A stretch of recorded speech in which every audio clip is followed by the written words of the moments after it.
కాళ్లలో నొప్పి, నరాల వాపు వంటి లక్షణాలతో బాధపడుతున్నారా? వెరికోస్ వెయిన్స్ లో అత్యాధునిక చికిత్స ఏవిస్ వాస్కులర్ సెంటర్. నమస్తే రమగారు. నమస్తే జయ. రమగారు, ఏదైనా మంచి ఇంట్రెస్టింగ్ స్టోరీ చెప్పుకుందామండి. పూర్వం వజ్రాల దీవి అని ఒక రాజ్యం ఉండేదట. చంద్రసేనుడు అనే ఆయన దానికి రాజుగా ఉండేవారు. ఈ చంద్రసేనుడు వీళ్ళు చాలా అద్భుతమైన రాజులు. ఆయన పూర్వీకుల్లో ఒక రాజుగారు చాలా గొప్పవాడు. ఆయన ఏం చేశాడట, మహావిష్ణువుని గురించి ఎంతకాలమో తపస్సు చేసి ఒక వజ్రాల బాణాన్ని వరంగా పొందాడు. వజ్ర బాణం, వజ్రాలు పొదిగిన బంగారు బాణం, మంచి బరువు అట అది. అయితే ఆ వజ్రాల బాణం ఈ మన చంద్రసేనుడి కొలువులో ఈ వజ్రాల దీవిలో లోపల ఉంది, పూజా మందిరంలో. ఆ వజ్రాల బాణం మహాశక్తివంతమైంది, మహావిష్ణు ప్రసాదం. ఆ దానివల్ల చుట్టుపక్కల ఏ రాజ్యం వాళ్ళు వీళ్ళ వైపుకి చూసేవాళ్ళు కాదు. ఓకే. ఎవరూ ఇక్కడికి వచ్చేవాళ్ళు కాదు. ఎవరి దారిన వాళ్ళు ఉండేవాళ్ళు. వీళ్ళ మీదకి ఎప్పుడు దండయాత్రలు కానీ ఏమీ జరగలేదు. ఆ కాలం ఏంటంటే ఈ పక్క వాళ్ళ రాజ్యాన్ని హడపాయించేసే ఉద్దేశాలు కొంచెం తక్కువ ఉంటాయి. ఎవరి రాజ్యం వాళ్ళు బాగా చూసుకునేవాళ్ళు. రాజ్యంలో సుభిక్షంగా ఉండేది. ఈ భగవంతుడి ప్రసాదితమైన ఒక ఆయుధం అక్కడ ఉండటం వల్ల వీళ్ళకి అన్నీ బాగుండేవి. అదే గుర్రాలని, ఏనుగులని అవి బాగుండేవి. సైన్యం ఆరోగ్యంగా ఉండేవాళ్ళు, అందరూ ప్రజలంతా మంచివాళ్ళుగా ఉండేవాళ్ళు. పంటలు బాగా పండేవి, ఎంతో సంతోషంగా ఉండేవారు. అయితే రాజుగారికి మంజులాదేవి అని భార్య పట్టప్రాణి ఉండేది.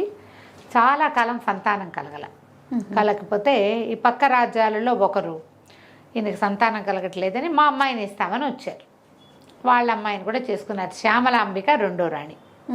శ్యామలాంబికని చేసుకున్నాక కూడా ఆయనకి సంతానం కలగలేదు. అయ్యో. ఆయన ఎన్ని పూజలు, ఎన్ని నోములు, ఎవరైతే చెప్తే అది చేస్తూ ఉండేవాడు. మహాద్భుతమైన దేవాలయాలు ఉన్నాయట అక్కడ ఆ ఊళ్ళో, ఆ వజ్రాల దీవిలో. ఒకసారి దేవాలయ సందర్శనం చేసుకుని వస్తుండగా దేవాలయంలో ఉండగా ఈయన చూడ్డానికి ఒక యోగి పుంగవుడు ఒక ఆయన వచ్చాడు. ఆయన భలే ఉన్నాడట, పరమేశ్వరుడే మానవ రూపం దాల్చి వచ్చినట్టుగా ఉన్నాడు. అప్పుడు ఈయన వెళ్ళి అంతకు ముందంతా ఏంటంటే సంతానం లేదు, ఇది ఒక సమస్యతో ఉన్నారు, వీళ్ళ తర్వాత వాళ్ళ వంశం వాళ్ళే కావాలి, అదే అందుకని చాలా ప్రయత్నాలు చేస్తున్నారు. యోగి మనం పిలవకుండా ఎవరైనా మన దగ్గరికి వస్తే అభ్యాగతులు, వాళ్ళంతటా వాళ్ళు వచ్చిన వాళ్ళు, వాళ్ళ వల్ల ఏదైనా వరం మనకి లభించవచ్చని భావించి ఈయన యోగి పుంగవుడిని విశేషంగా సేవించాడు. సంతానం కలగలేదు. మంజులాదేవికి లేరు, శ్యామలాంబికాదేవికి లేరు. ఏం చేయాలో తెలియట్లేదు. ఎన్ని రకాల పూజలు అవి చేస్తున్నామంటే అప్పుడు ఆయన చాలా తీవ్రంగా ఆలోచించి, మీ వంశంలో నాగదోషం ఉంది. ఓహో. పామును చంపిన దోషం ఉంటే ఇలా సంతానం కలగదు. ఈ పామును చంపిన దోష పరిహారార్థం చేయమన్నారు. ఎట్లా చేయమన్నారు? పాడ్యం నుంచి మొదలుపెట్టి 15 రోజుల పాటు కటిక నేల మీద పడుకుని ఒక్కపూటే అన్నం తిని బ్రహ్మచర్యాన్ని అవలంబించి అక్కడి నుంచి పుట్టలో పాలు పోసి పౌర్ణమి నాడు విశేషంగా చెప్పారు. ఈయన వెంటనే పౌర్ణమి పాడ్యం కోసం చూసి నెల మధ్యలో చెప్పారు. ఆ యోగి వీళ్ళ దగ్గరే ఉన్నాడు. చాలా ఈగర్గా దానికోసం వెయిట్ చేసి పాడ్యం వచ్చాక అక్కడి నుంచి మొదలుపెట్టి ఈయన యోగి గారు చెప్పినటువంటి మొత్తం అంతా చేశాడు.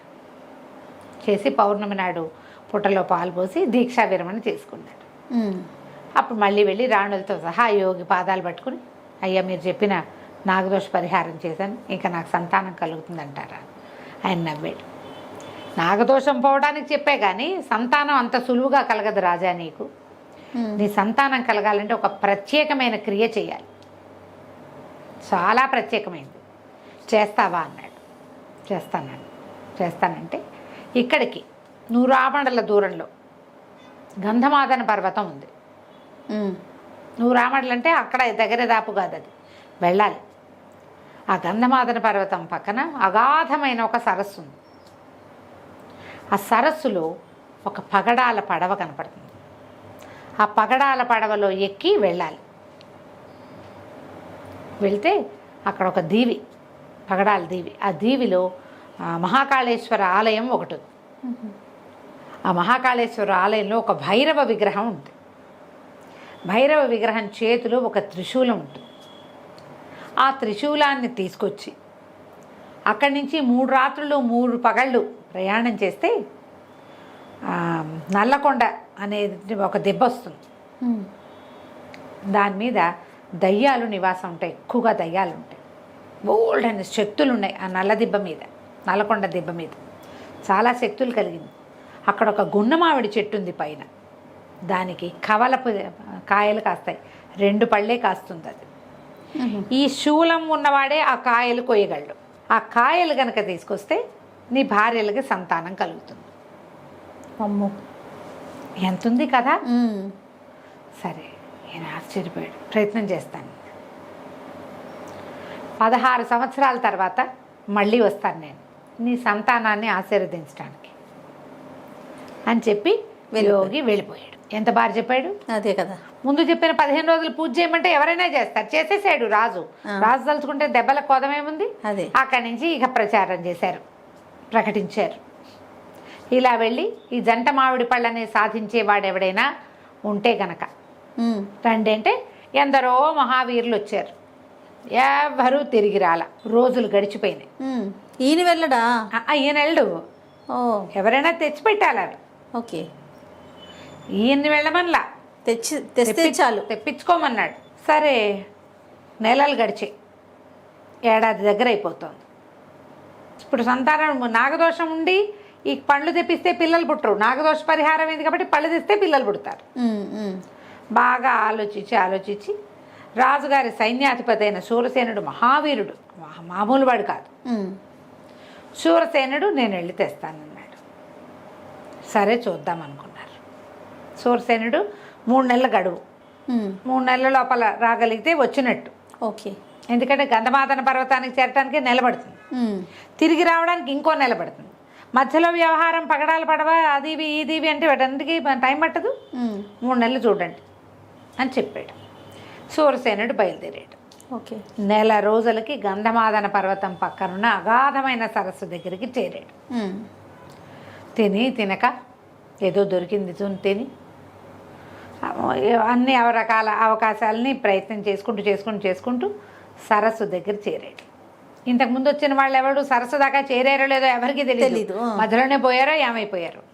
అక్కడి నుంచి ఆ సరస్సు దగ్గర నిలబడితే ఒక పగడపు కాంతిలో మెరిసిపోతున్న పడవ అక్కడ కనపడుతోంది. ఆ పడవ ఎట్టా వస్తుంది? అందులో మనిషి ఎవడూ లేడు. తన దాకా రావద్దు, రావాలిగా. చూస్తూ ఉండిపోయాడు. ఏం చేయాలో తెలియలే. యోగి ఏం చెప్పాడంటే ధైర్యే సాహసే లక్ష్మి. ధైర్యం ఉన్నవాడు వెళ్ళగలుగుతాడు. ఓహో, ధైర్యం ఉన్నవాడు ఏం చేస్తాడు? ఇది మన వల్ల అవుతుంది ఏమవుతుంది అనుకోడు, ప్రయత్నిస్తాడు, ట్రై చేస్తాడు కదా. చూస్తుంటే ఆయనకి ఒక స్వరూపం, ఒక స్త్రీ స్వరూపం, ఒక ఆవిడ అక్కడక్కడ కనపడింది. ఈయన ఏం చేశాడు అని పిలిచి దగ్గరకు వచ్చి ఈ పడవలో ఎట్లా ఎక్కాలి అని అడిగాడు. ఆవిడేమంది, ధైర్యంగా ఎక్కాలి అని. ఆయనకంటే అమ్మ యోగి ఆదేశం కూడా అదే. ఆ పడవ ఏ రకంగా వస్తుందో తెలియటం లేదు, ఎవ్వరు నరమానవుడు అన్నవాడు లేడు, నువ్వు కనపడ్డావంటే. ఆవిడేమంది, ధైర్యంతో ఆలోచించు, ఏదైనా తట్టుతుందేమో నీకు అని చెప్పి, నేను ఒక గంధర్వ కాంతని ఈ నదిలో తిరుగుతూ ఉంటాను, నేను నీకే సహాయము చేయలేను, ధైర్యంతో ఆలోచించు, పని చేయాలన్న ఉద్దేశంతో ఆలోచించు, తట్టుతుంది అని చెప్పి వెళ్ళిపోయింది. ఆలోచిస్తుంటే తడుతుంది అనాలి, తట్టుతుంది అందేమిటి? తట్టు అనేది వినపడింది. ఏం చేశాడు అని చప్పట్లు కొట్టేసరికి రయ్యమని దూసుకొచ్చేసింది పడవ. ఒక్కటే పరుగుతో వచ్చేసరికల్లా తెలిసింది.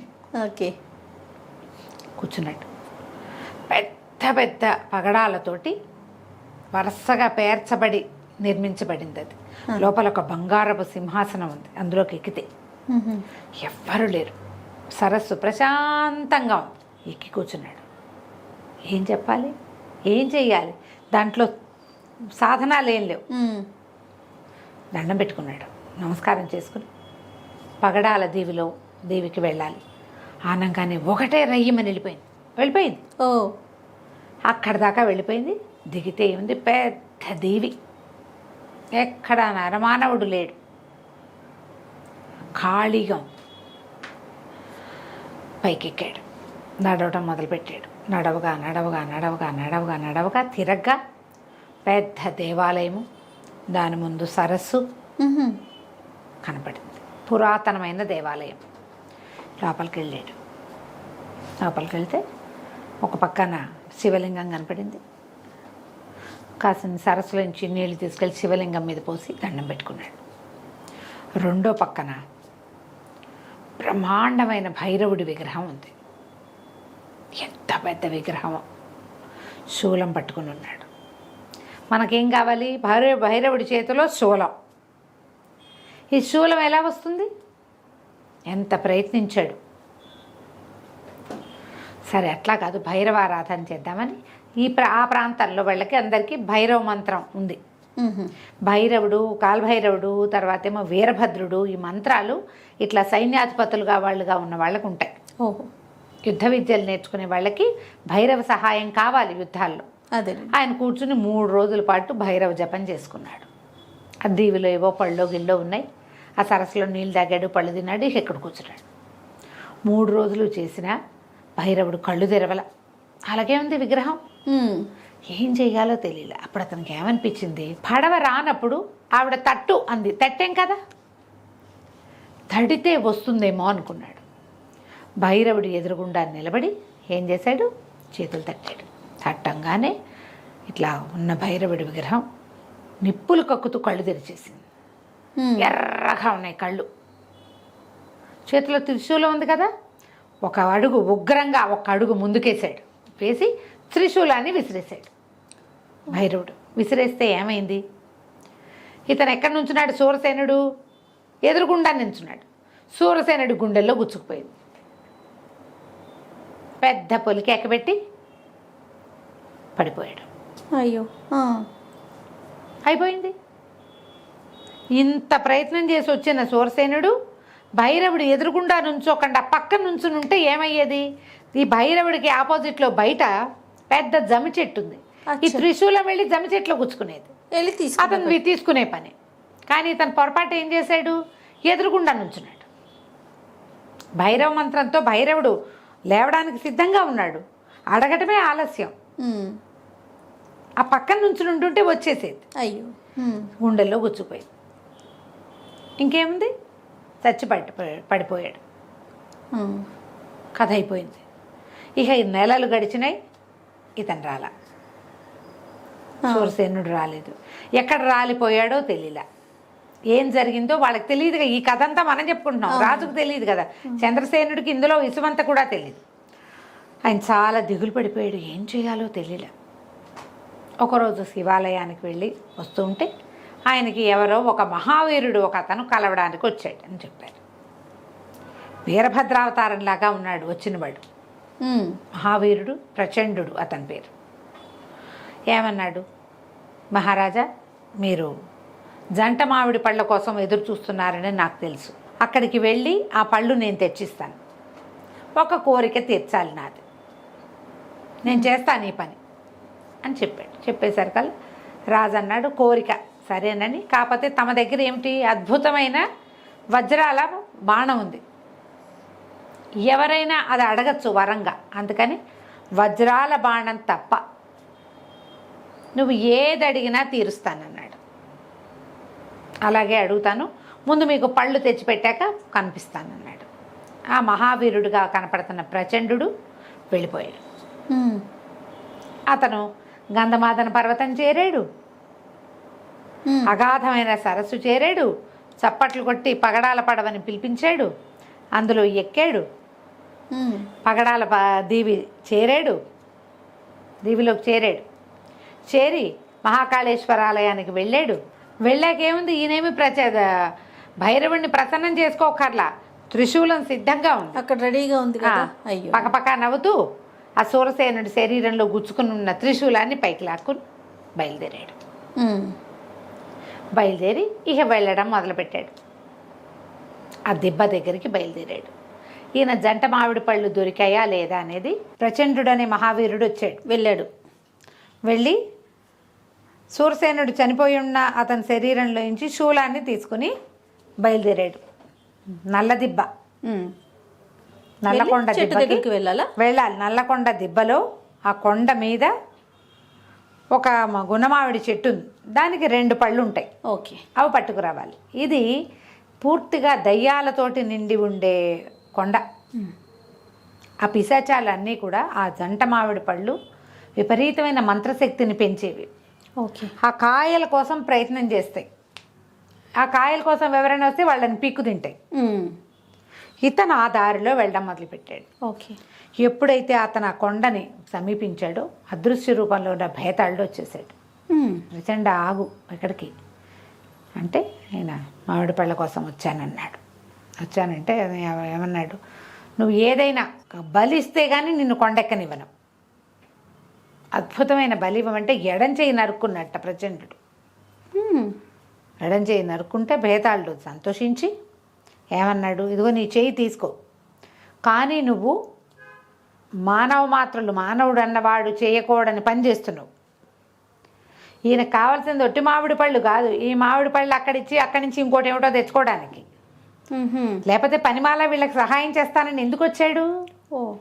అతనికి అడిగాడు కదా రాజుని, నీకు నేను తెచ్చిపెట్టాను మామిడి పళ్ళు, మీకు సంతానం కలుగుతుంది, నా కోరిక తీర్చమన్నాడు. సాధారణ మానవుడైన రాజు దగ్గర ఏముంది, 2 భార్యలు, ఇప్పుడు రేపు పుట్టబోయే పిల్లలు తప్పిస్తే ఏమీ లేదు ప్రత్యేకం, ఓ రాజ్యం తప్ప. అతని దగ్గర ఉన్న ప్రత్యేకం ఏమిటి, మహావిష్ణు ప్రసాదమైన వజ్రాల బాణం ఉంది వాళ్ళ దగ్గర, రాజు దగ్గర. రాజు ఏమన్నాడు, వజ్రాల బాణం కాకుండా ఇంకోటి ఏదైనా అడగమన్నాడు. ఇంకేం లేదు అడగడానికి. రాజుకు తెలియలా ఇతని ఇంటెన్షన్, కానీ భేతాళుడికి శక్తులకి తెలుస్తుంది కదా వీడు ఏరే ఇంటెన్షన్తో ఈ పని చేస్తున్నాడని. ఇతనిచ్చిన ప్రచండ బలితోటి సంతృప్తుడైన భేతాళుడు, నువ్వు చేస్తున్న పని చెయ్యి, కానీ ఇది చెయ్యకూడని పని, కానీ నువ్వు మహత్వాకాంక్షతోటి ఇంత మహత్తరమైన బలిచ్చాను కాబట్టి నేను నిన్ను ఇక్కడికి ఎలవ్ చేస్తున్నా. కాగల కార్యాల్లో నా సహాయం ఉంటుందని నమ్మద్దు నువ్వు. ఓకే. నువ్వు ఎప్పుడు నీకు ఏ శక్తి అడ్డం వచ్చినా నువ్వు ఇలా ప్రచండమైన బలి ఇచ్చి నీ పని చేసుకోవాల్సిందే అనేసరికి సరే ఆ కొండ మీదకి వెళ్ళాడు. చీకటి పడేసరికి మొత్తం దయ్యాలతో నిండిపోతుందట. అది ఆ కొండంతా, అవన్నీ ఇతని మీదకి వచ్చేస్తూ ఉంటాయి. కాకపోతే ఈ భేతాళుడు ఇతని దీంట్లో ఉన్నాడు కదా, ఇతను ఆ జంట మామిడి పళ్ళని ఒకే దెబ్బకి పట్టేశాడు. ఓకే. కోసేసాడు కాయలు. ఆ 2 కాయలు పుచ్చుకొని వెనక్కి వచ్చాడు. ఓకే. సూరసేనుడు చనిపోయిన సంగతి తెలిసిపోయింది వీళ్ళకి. తిరిగి వచ్చాడు. తిరిగి వచ్చి రాజుకి అప్పచెప్పాడు. అప్పచెప్పి నీ భార్యలిద్దరికీ చెరొక పండు తినిపించు, సంతానం కలుగుతుంది. నీ సంతానం కలిగాక 6 ఏళ్లకి నేను మళ్ళీ వస్తాను. 6 ఏళ్లకి నా కోరిక ఏంటంటే నీకు ఒక కుమారుడు కలుగుతాడు. అతను వజ్రాల బాణాన్ని వేయటం చూడాలి నేను. వజ్రాల బాణం ఉంది కదా నీ దగ్గర, నాకు అక్కర్లా, అది ఇవ్వమని కోరట్లా. కుమారుడు సంధించి వెయ్యాలి. ఆ సంధించి వేసినప్పుడు చూడాలి నేను, అది నా కోరిక. చిన్న కోరికే కదా, అంతేగా. ఈ మన రాజగురు అన్నాడు, ఏమిటి ఇతని ధోరణి ఒక రకంగా ఉంది, ఇంత మహత్కార్యం సాధించాడు. మహావీరుడైన సూరసేనుడు ఎక్కడ రాలిపోయాడో, ఎంతమందో చచ్చిపోయారు. ఇతను ఇది తీసుకొచ్చాడంటే బాణం వేయటం చూడటం ఏమిటి, రాకుమారుడే వేయాలంటమేంటి, అదోసారి చూపించండి నేను చూస్తా అని చూసి వెళ్ళిపోవచ్చు. అలా అంటల్లా ఏదో లొసుగుంది ఇందులో. రాజుగారు మీరు అదేం ఆలోచించకండి, ఇంకా సమయం ఉంది కదా అన్నాడు. సరేనన్నారు. వెళ్ళిపోయాడు ప్రచండు. 6 ఏళ్లకి మళ్ళీ వస్తాను అని. అతను వెళ్ళిపోయాక రాజు ఏం చేశాడు, ఆ పూట మహత్తరంగా ఊరంతా వజ్రాల దేవి నిండా అన్ని దేవాలయాల్లో అద్భుతమైన పూజలు చేయించి మహత్కార్య సాధన జరిగింది. 2 జంట మామిడి పళ్ళు, యోగి సెలవు ఇచ్చిన 2 మామిడి పళ్ళు ఊళ్ళోకి వచ్చేసినాయని, ఇక రాజకుమారుడు పుట్టడమే, వారసులు పుట్టడమే తరువాయని చాటించి అందరూ మంగళ వాయిద్యాలు అవి వాయించుకోండి, ఇళ్లలో జెండాలు అవి తగిలించండి, దీపాలు వెలిగించండి అని అన్ని ఆజ్ఞలు ఇచ్చారు. ఓకే. సాయంకాలానికి దేవాలయాల్లో పూజలు అభిషేకాలు అన్నీ అయ్యాక రాజే స్వయంగా 2 రాణులకి చెరొక మామిడి పండు కోసి పెట్టాడు. అక్కడి నుంచి ఏం చేశారు, 2 మామిడి పళ్ళకి చెక్కులు తీశారు. ఆ 2 చెక్కులు, 2 టెంకలు, పంచకళ్యాణి గుర్రం ఒకటి ఉంది ఆయనకి. గుర్రానికి స్వయంగా తినిపించాడు రాజు. సంవత్సరం తిరిగేసరికి పెద్దరాణి గారికి ఒక కుమారుడు, చిన్నరాణి గారికి ఒక కుమార్తె, పంచకళ్యాణి గుర్రానికి ఒక గుర్రపిల్ల పుట్టారు. రాజకుమారుడికి అజేయుడు అని పెట్టారు పేరు. అజేయుడు జయించరాని వాడనమాట. అమ్మాయి పేరు అనిల అని పెట్టారు. అక్కడి నుంచి ఏం చేశారు, ఈ గుర్రానికి నల్లటి మహాందమైన గుర్రపిల్ల పుట్టిందట. దాని పేరు మెరుపు అని పెట్టారు.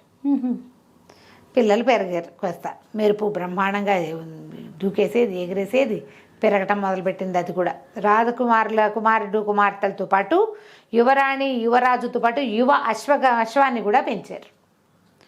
బ్రహ్మాండంగా జరిగినాయి. 5 సంవత్సరాలు నిండినాయి పిల్లలకి. అక్షరాభ్యాసం మొదలుపెట్టారు.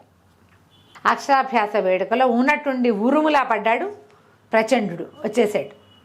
వచ్చేసేసరికి సరే అప్పటికి 6 సంవత్సరాలు అయినాయి. ఏడాదికి ఒక ప్రెగ్నెన్సీ ఏడాది సరిపోతుంది కదా. ఆ పిల్లలకి 5 ఏళ్ళు నిండేసరికి అక్షరాభ్యాసం చేస్తున్నారు.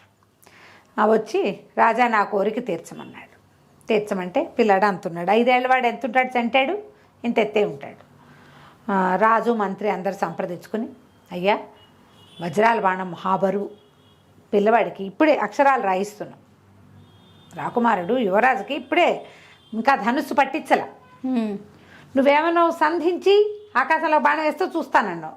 ఈవిడ ఎక్కడ సంధిస్తాడు? ఆ బాణం కూడా ఎత్తలేడు పిల్లవాడు. కాబట్టి 12వ ఏట మళ్ళీ 6 ఏళ్ళకి రా. అప్పటికి పిల్లాడు కొంచెం గడిగడతాడు. ఈ 6 ఏళ్లలో ధనుర్బాణాలు సాధించడం అవి నేర్చుకుంటాడు. ఒక రవ ఎదుగుతాడు. ఆ బాణాన్ని మోయగలడు, ధనుసుని మోయగలడు. ఇప్పుడు చంటాడు కదా అన్నారు. పిల్లల్ని ఆశీర్వదించి ప్రచండు వెళ్ళిపోయాడు. అబ్బో ఒప్పుకున్నాడు. మరి ఒప్పుకోక బాణం ఎట్ట పుచ్చుకుంటాడు? చంటి పిల్లాడు చిన్నాడు, 5 ఏళ్ల వాడేం చేస్తాడు? ఓకే. ఇంకో 6 సంవత్సరాలు గడిచి రాకుమారుడికి 11 నుండి 12వ ఏడు వచ్చింది. 12వ ఏడు వచ్చేసరికి ఈ 6 ఏళ్లలో పిల్లాడు ధనుర్బాణాలు సంధించడం, కత్తిడాలు తిప్పడం, అక్కడి నుంచి ఇంకొకటి ఏంటంటే కుస్తీ పట్లు అవి నేర్చుకున్నాడు. బాగా నేర్చుకున్నాడు. అయితే ఈ 12వ పుట్టినరోజుకి బ్రహ్మాండంగా పెద్ద సభ చేశారు. రకరకాల పోటీలు, యుద్ధ విద్యల్లో పోటీలు పెట్టారు. ముందు కుస్తీ పోటీలు పెట్టారు. కుస్తీ పోటీలు పెడితే ఆ కుస్తీ పోటీల్లో మహావీరుడైన పద్మనందుడని ఒక మంచి బలశాలి ఉన్నాడు వాళ్ళ దేశంలో. రాకుమారుడు సన్నగా పెరిగాడు. 12 ఏళ్ల పిల్లాడికి వస్తా పుష్టిగా ఉన్నాడు. ఈ మొత్తం సాములో పద్మనందుడే గెలిచాడు. రాకుమారుడు ఎంతో సంతోషించాడు. ఓకే, బలశాలి ఉన్నాడు మనకి, నేను ఓడిపోయానని దిగులు లేదు. పార్టిసిపేషనే ఇంపార్టెంట్. ఈ రోజుల్లో పిల్లలకి అది ఒకటి చెప్పాలి కదా, ఫస్ట్ వచ్చింది లాస్ట్ వచ్చింది ఆలోచించకూడదు. అవును, నువ్వు పార్టిసిపేట్ చేయటం, ఎట్మోస్ట్ పోటీ ఇవ్వటం, మనం ఎంత ఇవ్వగలమో అంత పోటీ ఇవ్వటం. గెలిస్తే గెలిచాం, లేదు జయాపజయాలు దైవాధీనాలు. పిల్లలకి అది నేర్పాలి. రాకుమారుడు అది మంచిగా నేర్చుకున్నాడు. తర్వాత అభినవ కిరీటి బిరుదం ఇచ్చినటువంటి ఒక మంచి బాణాలు వేసేవాడు ఒకడు, కత్తి అతనితోటి. ఆ కత్తి సాములో రాకుమారుడే గెలిచాడు. ఈ మొత్తం హడావిడంతా అవుతుండగా ప్రచండు వచ్చేసాడు. మళ్ళీ 6 ఏళ్ళకి వస్తానన్నాడుగా. 11 నుండి 12వ ఏడు వచ్చింది రాకుమారుడికి. వచ్చేసాడు. రావటం ఏమిటి, పిల్లని ఆశీర్వదించాడు. పిల్లకేసి తదేకంగా చూశాడు. పిల్ల కూడా పెరిగింది. 12వ ఏడు వచ్చింది కదా, ట్విన్స్ కదా, ఒకసారే పుట్టారు కదా.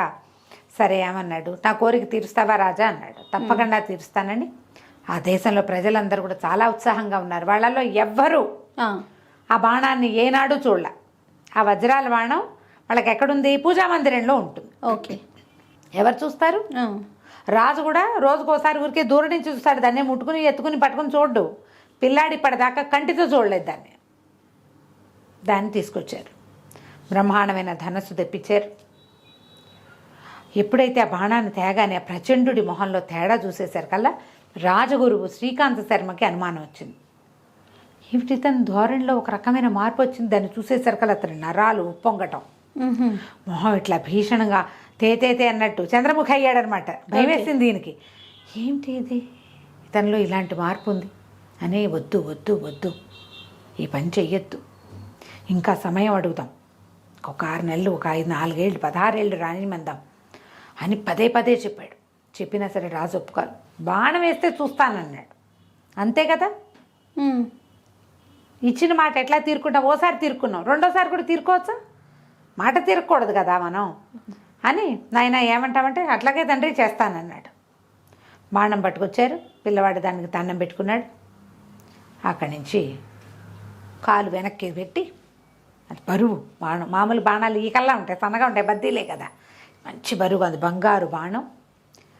దానికి వజ్రాలు తాపి ఉన్నాయి.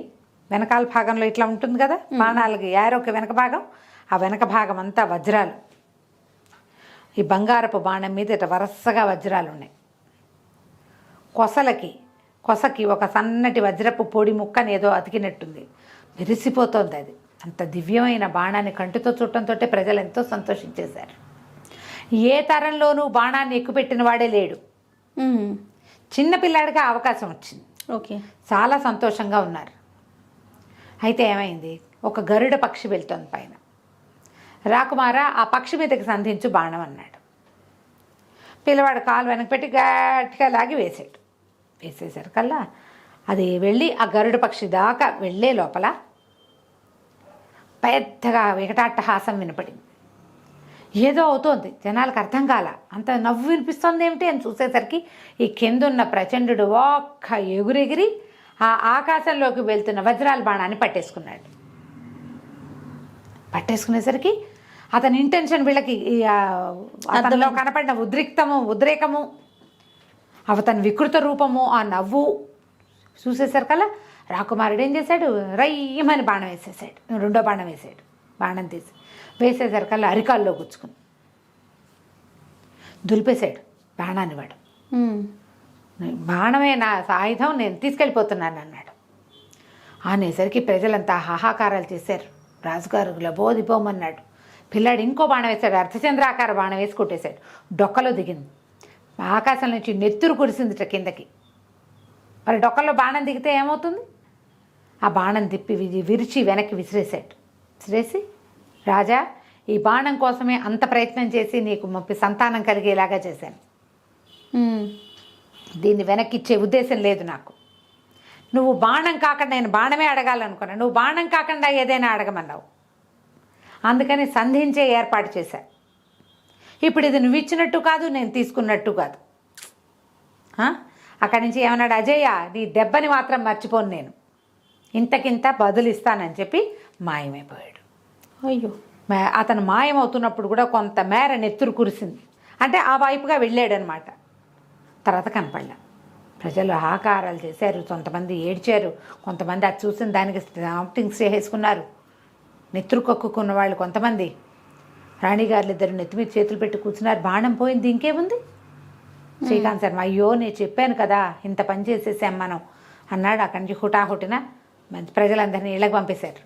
వీళ్ళు మీటింగ్ పెట్టుకుని అజేయుడి మీదకి వస్తాడు ఖచ్చితంగా, కాబట్టి అజేయుడిని ఇంకా కనపడినివ్వకూడదు అని చెప్పి ముందు గెలిచిన వాడు ఓడిపోయిన వాడు ఇద్దరు వీరున్నారు. మహాపద్మనందుడు ఒకడు, తర్వాత అభినవ్ కిరీటి బిరుదం ఉన్నటువంటి ధనుర్ధారి ఒకడు, అభినవ్ గుప్తుడు ఏదో అతని పేరు. వీళ్ళిద్దరిని పిలవండి, వీళ్ళు రాకుమారుడితో పాటు ఉంటారు. మెరుపును కూడా పంపించేసేయండి. రాకుమార్తె వెళ్ళి మన అంతఃపురంలో ఉంటుంది. రాకుమారుడు విద్యలు నేర్చుకుంటాడు. వీడిని ఎదుర్కోవాలంటే మరిన్ని విద్యలు కావాలిగా, ఎన్నో విద్యలు కావాలంటే ఖచ్చితంగా మనం పిల్లవాడిని కాపాడాలి అని చెప్పి వెంటనే మన సైనిక బలం ఎంత ఉంది, ఎవరెవరు ఎంత ఉన్నారు, ఎప్పుడైతే ఈ బాణం బయటికి వెళ్ళిపోయింది అన్న మాట తెలుస్తుందో శత్రువులు వచ్చేస్తారు మన మీదకి. వాళ్ళు రాకుండా మొత్తం కట్టడి చేసుకున్నారు. అన్ని వైపులా వాళ్ళ పరిధులన్నీ జాగ్రత్త చేసుకున్నారు. మరి జాగ్రత్త పడాలి కదా, దాన్ని ఏమంటారు, సీమాంతంలో ఈ వీళ్ళ సరిహద్దుల దగ్గర అక్కడ బలం పెంచారు. అక్కడి నుంచి కోట గోడలు ఎక్కడెక్కడ సరిగ్గా లేవో అవన్నీ రిపేర్లు చేసుకున్నారు. ఈ కత్తి సాము, ధనుర్బాణాలతో యుద్ధం చేసేవాడు అదే ధానుష్కుడు, తర్వాత కొంతమంది కుస్తీ పట్ల వాళ్ళు, ఒక 3-4 అద్భుతమైన గురువుల్ని పెద్ద పెద్ద జీతాలతోటి రాకుమారుడితో పాటు ఒక ప్రత్యేకమైన దుర్గానికి తరలించేశారు. కుమారుడు ఎక్కడున్నాడో ఎవరికీ తెలియదు. వాళ్ళతో పాటు శ్రీకాంత్ శర్మ గారు కూడా వెళ్ళిపోయాడు. రాజగురువు కూడా వెళ్ళిపోయాడు. ఓకే. పిల్లడితో పాటే ఉండడానికి. రాకుమార్తెను ఇక్కడే ఉంచుకున్నారు. 4 సంవత్సరాలు గడిచాయి. రాకుమార్తె చక్కగా 64 విద్యలు నేర్చుకుంది, అన్నీ చదువుకుంది చక్కగా. మెరుపు కూడా చాలా బ్రహ్మాండంగా తయారైంది. 16 ఏళ్ళు వచ్చినాయి మెరుపుకు కూడా. చాలా బలమైన గుర్రం అది. ఇక్కడ కాదు, మబ్బుల్లో కూడా ప్రయాణించగలిగే శక్తి ఉంది దానికి. ఓహో. ఎక్కడికైనా ఎక్కేస్తుంది, ఏ కొండైనా ఎక్కేస్తుంది, ఏ కొండ మించైనా దూకేస్తుంది. ఇక రాకుమారుని తెచ్చి యువరాజు పట్టాభిషేకం చేసుకోవటమే. 16 సంవత్సరాలు గడిచేసరికి 16 ఏళ్లకు వస్తానని చెప్పాడు. మొట్టమొదట వీళ్ళకి సంతానం కలగడానికి ఉపదేశించిన యోగి ఆయన వచ్చాడు. వీళ్ళు దేవాలయంలో పూజలు జరిపించుకుంటుండగా సైనికుడు ఒకడు వచ్చి, యోగి ఒక ఆయన వచ్చారు, ఇంతకుముందు మనకి వచ్చిన యోగి లాగానే కనపడుతున్నారంటే హుటాహుటిన రాజు కుటుంబం అంతా పరిగెత్తుకుంటూ వెళ్ళింది ఆయన చూడడానికి. ఆయన కుటుంబం అందరినీ పిలిచి యువరాజును కూడా పిలిపించి ఆశీర్వాదాలు అందుకున్నారు. జరిగిందంతా చెప్పారు. ఎట్లా జరిగింది. సూరసేనుడు మరణించాడు. ప్రచండు అనే మహావీరుడు ఒక అతను వచ్చి ఇది తెచ్చిపెట్టాడు. ఏం జరిగిందో మాకు తెలీదు, ఎట్లా వెళ్ళాడో కూడా తెలీదు. ఇట్లా సంతానం కలిగింది. 5వ ఏట వచ్చాడు, మళ్ళీ 11వ ఏట వచ్చి బాణం పట్టుకెళ్ళిపోయాడు. అజేయుడిని గుర్తుపెట్టుకుని ఇంతకింత పగ తీర్చుకుంటాను అన్నాడు కాబట్టి మేము పిల్లవాడిని దాచిపెట్టాము అంటే అప్పుడు ఆయన సరే చాలా ఆశీర్వదించి, అజేయుడు నిజంగానే అజేయుడు, మీకేం భయం లేదు అని చెప్పి పిల్లవాడికి మెళ్ళో ఒక మంత్రాల మాల ఒకటి వేశారు. ఇది నిన్ను అదృశ్యుణ్ణి చేస్తుంది. ఓహో. ఎప్పుడు కావాలంటే అప్పుడు దీని మాలని పట్టుకుని అదృశ్యం అవ్వాలి అని కోరుకుంటే నువ్వు అదృశ్యం అయిపోతావు దీంతో, ఇది నీకు నా బహుమతి అని ఒక చెక్క పావు కోళ్ళు ఇచ్చాడు. ఎక్కడికి కావాలంటే అక్కడికి తీసుకెళ్తాయి ఇవి నేను. ఓకే. ఈ పావు కోళ్ళు ఉంచుకో నీ దగ్గర. నువ్వు వెళ్ళి వజ్రాల బాణాన్ని సాధించాలి. ఓకే. సాధించాలంటే ముందు ఎక్కడికి వెళ్ళాలి? ఎక్కడి నుంచి నీ జన్మ జరిగిందో అక్కడికి మొదట వెళ్ళాలి. అక్కడికి వెళ్ళి అక్కడి నుంచి నీకు రెండో ఇది వస్తుంది. ఓకే అని చెప్పాడు. చెప్పాక సరే ఇంకేమో వచ్చి ఆయన వెళ్ళిపోయాడు యోగి. ఈ యోగి చెప్పిన సలహా పాటించడం కోసం ఈ 16 సంవత్సరాల రాకుమారిని పంపించారు. ఈ మెరుపుని ఎక్కి రాకుమారుడైన అజేయుడు మళ్ళీ ఎక్కడికి బయలుదేరాడు? పగడాల పడవ ఎక్కడుందో అక్కడికి బయలుదేరాడు. దారి మధ్యలో రకరకాలు మెరుపుతోటి వెళ్ళాడు. రకరకాల ప్రయత్నాలు అవి ఇవి రోజుల తరబడి ప్రయాణం చేసుకుంటూ అక్కడికి వెళ్ళాడు. వెళ్ళిన తర్వాత ఒక చెట్టు కింద కూర్చుని, ఎక్కడైతే ఈ చెరువు ఉందో అక్కడ ఒక చెట్టు కింద కూర్చుని అటుకులు తింటా మొదలుపెట్టాడు. అతను ఎక్కడో అటుకులు తెచ్చుకున్నాడు ఒక పేదరాశి పెద్దమ్మ దగ్గర. అటుకులు ఉండే, మరి ఆ మధ్యలో ఆహారం కావాలి కదా. ఏదో గొంతు వినపడిందిట, నాకు పెట్టండి అని. పెట్టండి అంటే ఎవరికి పెట్టాలి వెతికాడు అటు ఇటు, చీమలు దోమలు ఏమీ కనిపించట్లా. ఇంతలో ఒక గాజులున్న ఒక చెయ్యి మాత్రం ఇట్లా కనపడిందట. కనపడితే ఇతను ఏం చేశాడు, ఇక సంచిలోంచి ఆ గుడ్డ సంచిలోంచి అటుకులు తీసి చేతిలో పోసాడు. అటుకులు చెయ్యి మాయమైంది. మళ్ళీ చెయ్యి చాపింది. తన దగ్గరున్న అటుకులన్నీ దానికి పెట్టేశాడు. మళ్ళీ చేయి చాపుతోంది. మళ్ళా పెట్టేశాడు. పెట్టేశాక చాలా సంతోషం, మీరు నాకు ఎంతకాలంగానో ఆకలిగా ఉన్న నా ఆకలి తీర్చారు. నేను ఎప్పటి నుంచో ఇక్కడ ఉండిపోయి ఈ చెరువు మీదే తిరుగుతూ ఉంటాను అని చెప్పేసరికల్లా ఎంతను అడిగాడు, ఎందుకు నువ్వు ఇట్లా ఉన్నావు? నువ్వు ఇదివరకు ఎవరికైనా కనపడ్డావా అంటే, ఇదివరకు నేను కనిపించా, ఇట్లాగే అదృశ్య రూపంతో ఒక గాలి రూపంతో కనిపించా. ఒక మహావీరుడికి పగడాల పడవలో వెళ్ళటం చెప్పాను, మళ్ళీ నువ్వు కనిపించావు. మధ్యలో వాడు వచ్చిన వాడు నేను చూడలేదు, వాడి దారిని వాడు పోయి ఉంటాడు బహుశా. చెప్పేసరికి నువ్వు ఎందుకు నీకు ఇది వచ్చిందంటే, నా పేరు వీణాధరో విద్యాధరో, నేను గంధర్వకాంతని, నేను ఎన్నో విద్యలు నేర్చుకున్నాను. నా విద్య నాకు ఎట్లా వచ్చిందంటే, నేను ఎవరైనా పోటీ పెట్టుకుంటే పోటీలో ఎవరు గెలుపొందారో చెప్పగలను, ఎవరిది అద్భుతమైన ప్రవర్తన ఏదో చెప్పగలుగుతా. దాంతో క్రమంగా నాకు శత్రువులు పెరిగారు. వాళ్ళు డ్యాన్స్ కంటే వీళ్ళు డ్యాన్స్ బాగుందంటే ఓడిపోయిన వాళ్ళకి మంటగా ఉంటుంది. అదే ముందే చెప్తే ఇలా ఈ హడావిడిలో చాలామంది నాకు శత్రువులు పెరిగిపోయారు ఈ ప్రోగ్రామ్స్ వల్ల. ఒకసారి ఒక పోటీ జరిగినప్పుడు నేను ఇచ్చిన తీర్పు నచ్చక వాళ్ళు నా వెంటపడ్డారు. నేను అది తప్పించుకోవడానికి ఈ యక్షుల పర్వతం దగ్గర ఉన్నటువంటి దూర్వాస మహాముని మందిరం కదా ఏమంటారు దాన్ని, పర్ణశాలలోకి వెళ్ళిపోయాను. ఆయన కుటీరం అక్కడ ఉంది, ఆయన అక్కడ తపస్సు చేసుకుంటున్నారు. అదృశ్య రూపంతో లోపలికి వెళ్ళిపోయాక వాళ్ళందరూ అవతలకి వెళ్ళాక, శత్రువులు అవతలకి వెళ్ళిపోయాక నేను మళ్ళీ వెనక్కి వస్తూ అదృశ్య రూపంలో వెనక్కి వచ్చేస్తూ ఆయన కమండలంలో పెట్టుకున్నటువంటి నీళ్ళని తన్నేశాను పొరపాటున. ఓహో. నీళ్లు ఎట్లా అయితే కింద పడిపోయినాయి, ఆయన కోపం వచ్చేసి నీళ్లు పడేశారు కళ్ళు. కోపం వచ్చి ఎవడైతే అదృశ్య రూపంలో ఈ నీటి కమండలాన్ని తన్నారో వాళ్ళకి ఆ అదృశ్య రూపమే నిలిచిపోతుంది, ఈ నీరు ఎట్లా కింద వైపుకి వెళ్ళిపోయిందో అట్లా వీళ్ళు కింద పడిపోతారని శపించాడు. ఇక నాకు భూలోక పతనం వచ్చేసింది, అదృశ్య రూపం ఉండిపోయింది. నేను పరిపరి విధాలుగా ఆయన ప్రార్థించి, నేను విద్యాధరినని, నాకు ఈ సమస్య ఉందని, వాళ్ళందరూ కింకరులు నా వెంట పడితే నేను ఇట్లా పారిపోయానని, యక్షులు వెంట పడితే పారిపోయానని నేను చెప్పేసరికి, సరే నీ అదృశ్య రూపంలో నిన్నెవడైనా మానవుడు వివాహం ఆడితే నీకు శాప విమోచనం అవుతుందని చెప్పాడు. ఓహో. ఎంతకాలం నుంచో నేను ఇక్కడ ఉన్నాను, ఎవరైనా నన్ను వివాహం చేసుకుంటే కానీ నాకు విముక్తి లేదు అనేసరికల్లా ఇతను అన్నాడు, నేను వివాహం చేసుకుంటాను నిన్ను. 16 ఏళ్ల వాడు. ఆ విద్యాధరి ఎన్నేళ్ళ నుంచి అక్కడ ఉందో. అదే. అయినా సరే యక్షులకి వాళ్ళకి వయసులు ఉండవు కదా, ఎంకగా అలాగే ఉంటారు వాళ్ళు. సరే ఇతను ఏమన్నాడు, పద మనం వెళ్దామని ఏం చేశాడు, వెళ్ళి ఆ చెరువు దగ్గర నిలబడ్డాడు. నిలబడి చేతులు తట్టేసరికల్లా పగడాల పడవ వచ్చేసరికి తను ఎక్కి అదృశ్య రూపంలో ఉన్న ఆ అమ్మాయిని కూడా ఎక్కమన్నాడు. ఎక్కమంటే ఎక్కాక తన మెడలో ఒక మాల ఉంది కదా, ఆ మాలను ముట్టుకుని నేను కూడా అదృశ్యమైపోవాలని కోరుకున్నాడు. అదృశ్యమైపోయాడు. ఆ అమ్మాయి మెడలో ఒక పువ్వుల మాల వేసి వివాహం చేసుకున్నాడు. ఓహో. మెరుపుతో సహా ఎక్కాడు. మెరుపును కూడా ఎక్కిచ్చాడు అందులోకి. మెరుపు ఉంది కదా తన దగ్గర గుర్రం. సరే ఇందులో ఇలా బయలుదేరి ఏం చెప్పాడంటే, నేను నా రుణం తీర్చుకోవడానికి వెళ్తున్నా, నాకు చాలా పని ఉంది, నువ్వు ఈ పగడాల పడవలోనే ఉండు, నువ్వు అదృశ్య రూపంలో ఉండొచ్చు, నీకు అవకాశం ఉంది కదా, అదే ఇందులోనే ఉండు, నువ్వు బయట ఉన్నా సరే ఇక్కడే ఉండి ఈ ప్రాంతంలోనే, ఎవరికి కనపడకుండా కూడా ఉండదు, ఇక్కడ ఎవరు మానవ మాత్రం లేరు, నేను నా పని అంతా పూర్తి చేసుకుని నేను వెళ్ళేటప్పుడు నిన్ను తీసుకెళ్తానని చెప్పాడు. ఓకే.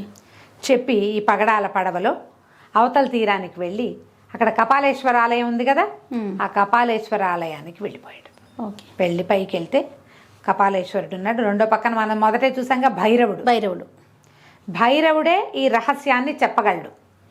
ఓహో. ఇప్పుడు ఏది ఈ వజ్రాల బాణం ఎక్కడుందో అతన్ని ఎట్లా పట్టుకోవాలో అక్కడికి వెళ్ళాడు.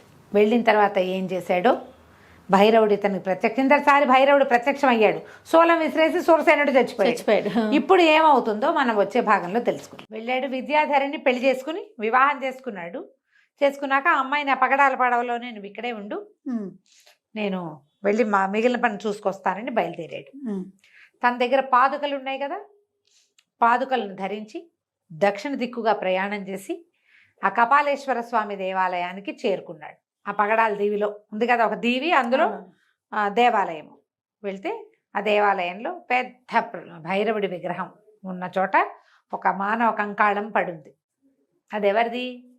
సూరసేనుడు, మొట్టమొదట సైన్యాధిపతి. అతని డొక్కలో ఏదో ఇది కనపడుతున్నట్టు పిడి, నడుముకు ఒక పిడి ఉంది, బట్టలు అన్నీ ఇదైపోతాయి కదా, కానీ దానికి ఒక ఎంత కత్తి ఉంది. వజ్రాల పిడి కలిగిన కత్తి. ఆ కత్తి మీద వీళ్ళ వజ్రాల దీవితాలకు గుర్తులు కనపడ్డాయి. అక్కడి నుంచి అతని వేలుకున్న ఉంగరం, ఆ కంకాళాన్ని వేలుకున్న ఉంగరం తమది, రాజముద్రిక. గుర్తుపెట్టాడు రాకుమారుడు అజయుడు, ఇతనే మన సూరసేనుడు ఏంటాడు, ఇక్కడి దాకా వచ్చి మరణించాడే అని చాలా దుఃఖపడ్డాడు. తర్వాత ఏం చేశాడు, ఎదురుగుండా ఒక సరోవరం ఉంది కదా, అందులో చక్కగా స్నానం చేసి వచ్చి భైరవుడి ముందు కూర్చున్నాడు. ఓకే. కూర్చుని ఒక 3 రోజుల పాటు విపరీతంగా అసలు లేవల కూర్చున్నవాడు. విపరీతంగా జపం చేశాడు. భైరవ జపం వాళ్ళకి అలవాటు ఉంది కదా, అవును. ఆ జపానికి ఆ భైరవ విగ్రహం అంత మెల్లిగా కదలిక రావటం మొదలుపెట్టింది. అంతకుముందు కూడా కదిలింది, అంతకుముందు జపం చేస్తే కదిలింది. సూరసేనుడు చేశాడు. ఏం చేయాలో తెలియక చప్పట్లు కొట్టేసరికి చచ్చిపోయాడు. ఇక 3 రోజులు తిరిగేసరికల్లా భైరవ విగ్రహంలో కదలిక వచ్చింది, కదిలిపోయింది. లేచి నిలబడ్డాడు, కళ్ళు తెరుచుకుంది. ఆయన కళ్ళు తెరిచి చూసేసరికల్లా భైరవుడికి ఏం కనపడింది, ఈయన దగ్గర శూలం లేదు. అంతకుముందు శూలం విసిరాడు, శూలాన్ని వాడు పట్టుకుపోయాడు కదా ప్రచండు. అవును. ఈ ఎదురుకుండా ఒక 16 సంవత్సరాల కుర్రవాడు జపం చేస్తూ కనపడ్డాడు. కనపడితే ఈయన కుమారా లేనైనా నువ్వు అని లేవదీశాడు. లేవదీసి ఎవరు నువ్వు, ఎందుకు నన్ను ప్రసన్నం చేసుకోవడానికి ఈ ప్రయత్నం చేశావు అని అడిగితే కుర్రాడు ఏం చెప్పాడంటే, నేను వజ్రాలదేవి రాకుమారుని అజేయుణ్ణి, నా పేరు. ఈ మా కోసమని ఇంత దూరం వచ్చాడు మా సైన్యాధిపతి, ఈ మానవ దేహం ఈయన్ని బతికించండి, ఈ కంకాళంలో ఉన్న మానవుడిని బతికించండి. తర్వాత ప్రచండు మా తాలూకు వజ్రాల బాణాన్ని తీసుకుపోయాడు. ఆ బాణం తీసుకురావటం, వెనక్కి తెచ్చుకోవటం ఎలా, అతని ఆయుష్ని కడతేర్చడం ఎట్లా, ఈ 3 చెప్పండి మాకన్నాడు. అనేసరికల్లా ఈయన భైరవుడు ప్రసన్నుడై ఇతను చక్కగా భైరవ స్తోత్రాలు అవి చదివి ఇవి చెప్పాడనమాట. ప్రత్యక్షం అయితే భగవంతుడు చూసి ఏదో ఒక మంచి మాట్లాడతారు కదా. అవును. అప్పుడు ఆయన ఏమన్నాడు, ఈ మానవుడిని బతికించాలంటే చాలా పెద్ద ప్రయత్నమే చేయాలి. ఒకటి. రెండోది, వజ్రాల బాణం, మీ వజ్రాల బాణం ప్రచండుడి దగ్గరే ఉంది. వాడు ఆ బాణంతో మహావిష్ణువు మీద యుద్ధానికి వెళ్ళడానికి ఆ బాణాన్ని సాధించాడు.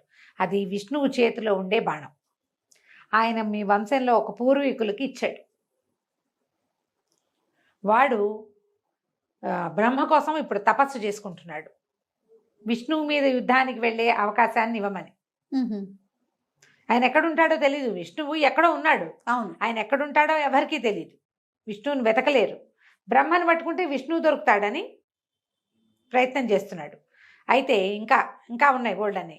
అతని ప్రాణం అతని చేతుల్లో ఉండదు. వాడి ప్రాణం, వాడి హృదయాన్ని మహాకాళి హృదయంలో ప్రతిష్ఠ చేసి ఉంచాడు. అది ఎక్కడుంది? వాడు ఉండేటువంటి భైరవ కోనలో లోపల మహాకాళి విగ్రహం ఉంది. కాళీ హృదయంలో ఉంది ఓకే. ప్రచండుడి ప్రాణం. ఈ మానవుడిని బతికించడానికి ఒక ఉపాయం చెప్తాను. వాకిట్లో ఉన్న సరోవరం, బయట ఒక సరోవరం ఉంది కదా, ఆ సరోవరంలో లోపల కింద ఒక ముత్యం ఉంటుంది, నల్ల ముత్యం. అది తీసుకొచ్చి ఈ కంకాళం మీద పెట్టు. తర్వాత నల్ల కలువలతో నీరు తెచ్చి ఇతని మొత్తం కంకాళాన్ని తడపాలి. నువ్వు కలువతో నీళ్లు తేవటం ఎట్టా? ఎన్నొస్తాయి కలువతోటి? ఎన్నిసార్లు తిరగాలి? తడపాలి. తర్వాత ఈ దేవాలయం తలుకు పై భాగంలో శిఖరాగ్రంలో సంజీవిని అనే ఒక మూలిక ఉంటుంది, ఒక మొక్క. ఆ మూలిక తెచ్చి ఇతని మీద పెడితే బతుకుతాడు. ఇన్ని చేయాలి. ఇంత చేస్తే ఇతను బతుకుతాడు. బతికిన తర్వాత నువ్వు ఎక్కడికి వెళ్ళాలి? భైరవ కోనకి వెళ్ళాలి. అది అక్కడెక్కడెక్కడో ఉంది, దానికి కూడా మార్గం ఉంది వెళ్ళటానికి. ఓహో. అక్కడికి వెళ్దు కానీ ముందు ఇతన్ని బతికించుకో. ఆ కాళీ హృదయంలో ఉన్న ఆ హృదయాన్ని తీసుకోవాలంటే అంత సులువు కాదు. కాళీని ప్రత్యక్షం చేసుకోవాలి. ఎన్ని చేయాలి పనులు మరి? ఆ కాళీని ప్రత్యక్షం చేయటానికి కూడా అక్కడ ఇంకొకటి ఉంది, నా త్రిశూలం ఉంది. భైరవుడు చెప్పాడు, ఆ త్రిశూలం ఎక్కడుంది? ఇతను పట్టుకెళ్ళిపోయాడు కదా ప్రచండు, దాన్ని వాడు ఉండే ఆ నివాసానికి దగ్గరలో ఉన్న ఒక అయస్కాంతపు కొండ ఉంది. ఆ కొండ మీద ప్రతిష్ఠ చేయబడి ఉంది. నువ్వు అది తెస్తే కానీ కాళీని చూడలేవు. చాలా దుష్కరమైన కార్యం, ప్రయత్నం చేసుకో అని చెప్పి మాయమైపోయాడు భైరవుడు. ముందు సూరసేనుడిని బతికించుకోవాలి కదా. సరే అయితే ఈ కుర్రాడు ఏం చేశాడు? బట్టలు విప్పి అక్కడ పెట్టి గోచిపాత రాయుడై అందులోకి దిగాడు. దిగితే ఎంతసేపో చూస్తే పెద్ద సరోవరంలో ఒక ముత్యం ఎట దొరుకుతుంది? మరి ఎంత గాలించాలి? గాలిచ్చాడు. చివరికి ఒక ముత్యపు చిప్పలో నల్లటి ముత్యం దొరికింది. ఓకే. ఆ ముత్యం పట్టుకొచ్చాడు. ఈ సూరసేనుడి కంకాణ హృదయ స్థానంలో పెట్టాడు. ఇంకక్కడి నుంచి సరోవరం నుంచి భైరవుడి సన్నిధిలోకి తిరిగి తిరిగి తిరిగి తిరిగి కలువలతో ఎన్నిసార్లు కలువ పువ్వుతో నీరు పట్టుకొచ్చి చిలకాలి. బాబా. మొత్తం కంకాళం. అతను 6 అడుగులు ఉన్నాడు. ఇంత పెద్ద కంకాళం, ప్రతి పార్టు తడపాలి. అంతా తడిపాడు. ఆ తర్వాత ఏం చేశాడు? అతని దగ్గర చెప్పులు ఉన్నాయి కదా, ఈ దేవాలయం పై భాగంలోకి వెళ్ళాలి. సంజీవని, ఆ సంజీవని మూలిక కోసం తన పాదుకలు ధరించి ఆ శిఖరాగ్రానికి వెళ్ళి అక్కడున్న సంజీవనిని పట్టుకొచ్చేసరికి ఇప్పుడు ఈ నీళ్లతో తడిపేసరికే మొత్తం శరీరం అంతా వచ్చేసింది, కంకాళం అంతా పూడిపోయింది, మానవ దేహం కనపడుతోంది వస్త్రాలతో సహా. అక్కడున్న వస్త్రాలే అతని మీద ఆచ్ఛాదనగా ఉన్నాయి. శరీరం వచ్చేసింది కానీ ప్రాణం రాలి. ఆ సంజీవని తెచ్చి దాన్ని ఈయన మీద పెట్టాడు. పెట్టంగానే లేచి కూర్చున్నాడు సూరసేనుడు. అతనికి ఏం గుర్తుంది?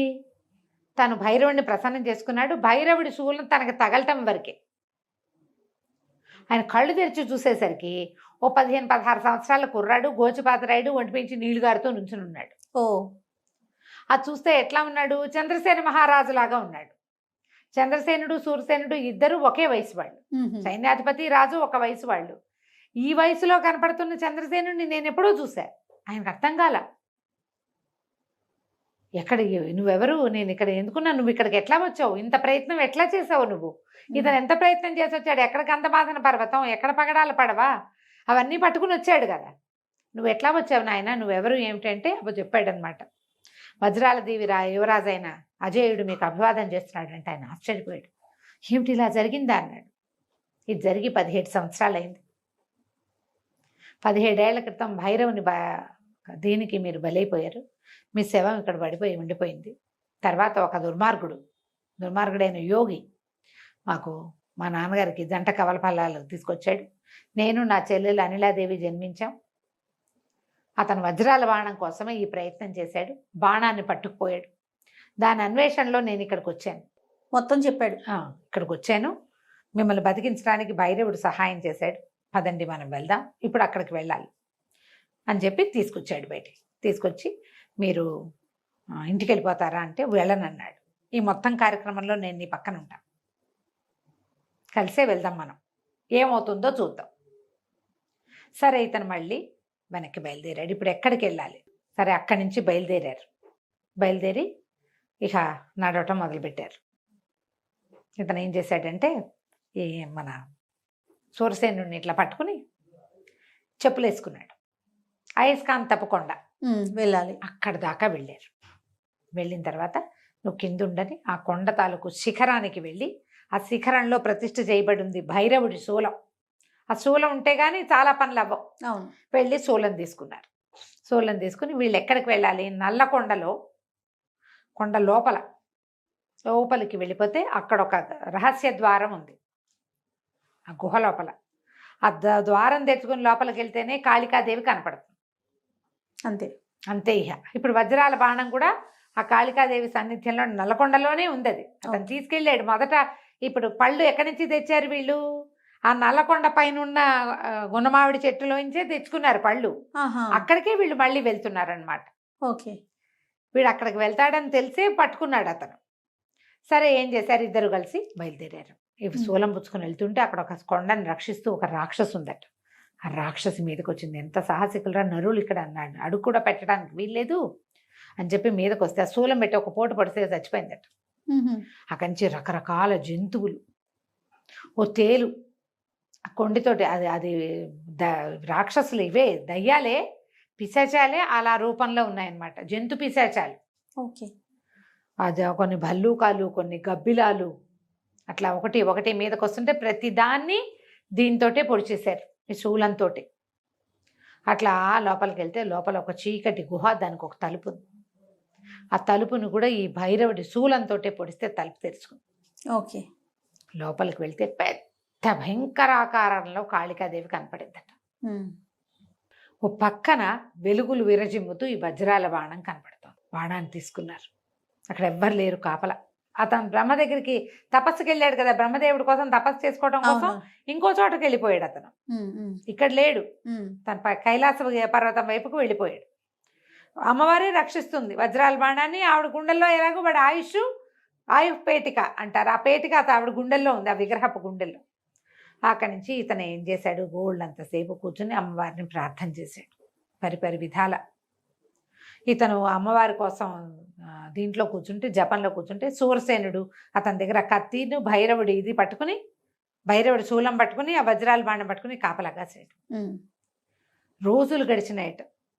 3-4 రోజులు గడిచాక అమ్మవారు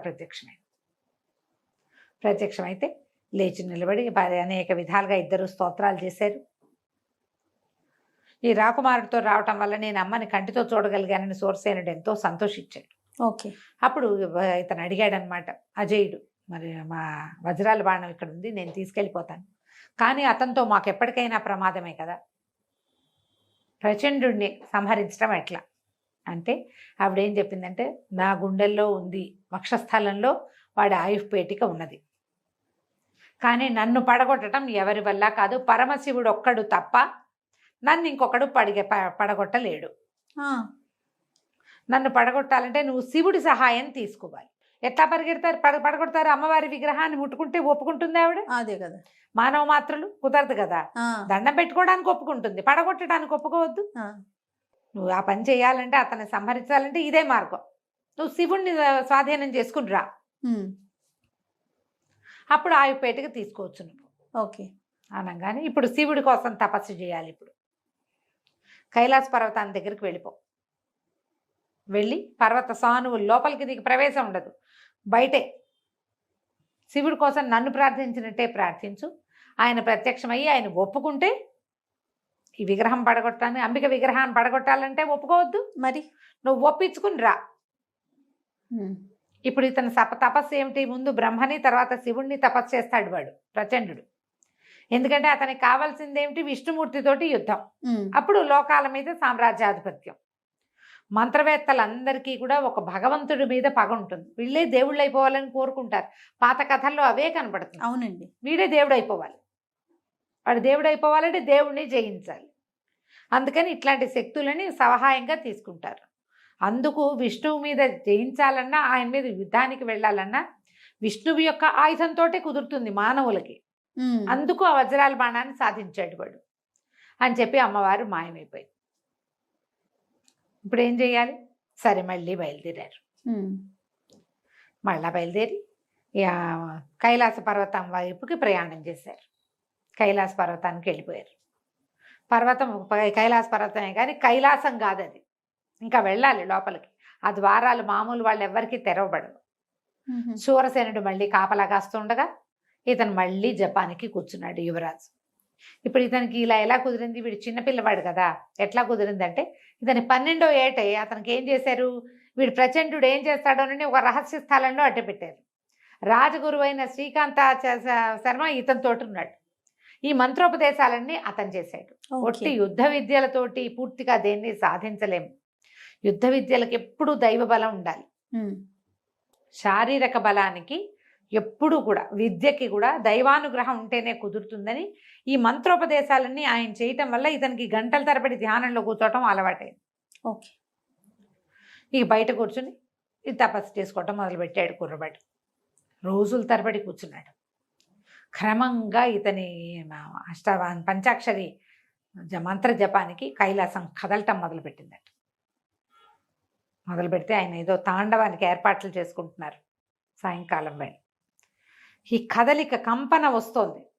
ఎవరి వల్ల ఇది కంపిస్తోంది, ఎవడ్రా వాడు అని అనేసరికల్లా ఒక మానవ యువకుడు మీకోసం ప్రార్థిస్తున్నాడని ప్రమదగణాలు చెప్పేసరికి పరమేశ్వరుడు బయటికి వచ్చి కుర్రవాడికి ప్రత్యక్షమయ్యాడు.